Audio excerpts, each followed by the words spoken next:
আমি জানি না আপনারা কি অবস্থান তাদের ভেবেছিলেন। আমরা যেটা দেখেছি আপনার সেটা হচ্ছে যে তারা একটা অবাধ সুষ্ঠু নিরপেক্ষ নির্বাচনের পক্ষে কথা বলেছেন। এটা তারা এখনও অব্যাহত রেখেছেন। তাদের যে হিউম্যান রাইটস রিপোর্ট যেটা বেরিয়েছে আপনার, এই রিপোর্টে তো বাংলাদেশে আপনারা যা বলেন না তার অনেক বেশি তারা এই রিপোর্টগুলোকে বলেছেন, এবং এখানে প্রমাণিত হয় যে তারা এতটুকু খুশি না এই বাংলাদেশের বর্তমান অবস্থার প্রেক্ষিতে, তারা এতটুকু খুশি না। কিন্তু তারা তো আপনি জানেন যে কোনো দেশের তাদের কূটনৈতিক সম্পর্ক থেকে অব্যাহত রাখতে হয় সবাইকেই, এবং সেই জন্য তারা সেটাকে অব্যাহত রাখেন ডেভেলপমেন্টের কাছ থেকে, এমনকি সামরিক শাসকদের সঙ্গেও তাদেরকে সেই সম্পর্ক রাখতে হয়।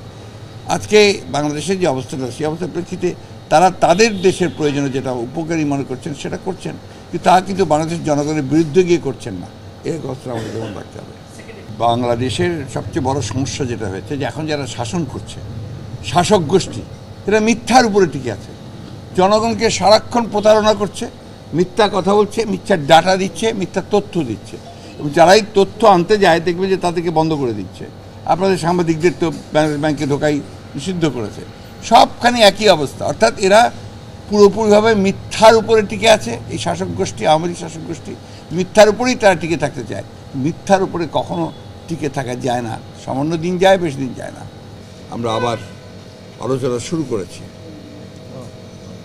আমরা সবাই এ বিষয়ে প্রায় একমত যে এই ফ্যাসিবাদী সরকার তারা তাদের ক্ষমতায় টিকে থাকার জন্যে তারা সব রকম অপকৌশল গ্রহণ করছে, এবং এখানে 1971 সালের স্বাধীনতা যুদ্ধের যে চেতনা, সেই চেতনাকে পুনরুজ্জীবিত করে তারা নিজেদের ক্ষমতাকে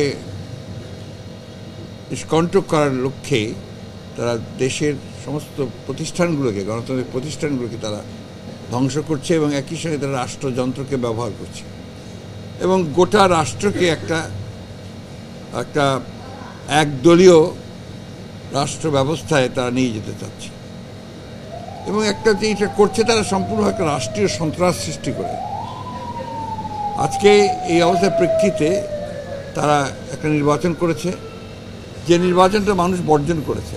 মানুষ নির্বাচনে ভোট দিতে চায়নি, অর্থাৎ দেশের মানুষ তারা চায় যে এই দেশে একটা অবাধ নিরপেক্ষ সুষ্ঠু নির্বাচন হোক, এবং সেটা একটা নির্দলীয় সরকারের অধীনে হোক, এবং সেই নির্বাচনের মাধ্যমে এই দেশের মানুষ তারা তাদের যে মতামত, সেই মতামতকে দিতে চায়।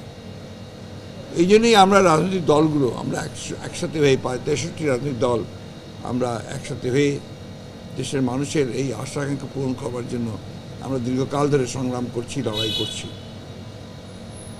আমরা জানি যে এই সরকার তার সমস্ত রাষ্ট্র ক্ষমতাকে দখল করে বেআইনিভাবে রাষ্ট্রযন্ত্রকে ব্যবহার করে আজকে সে জোর করে ক্ষমতায় দখল করে বসে আছে।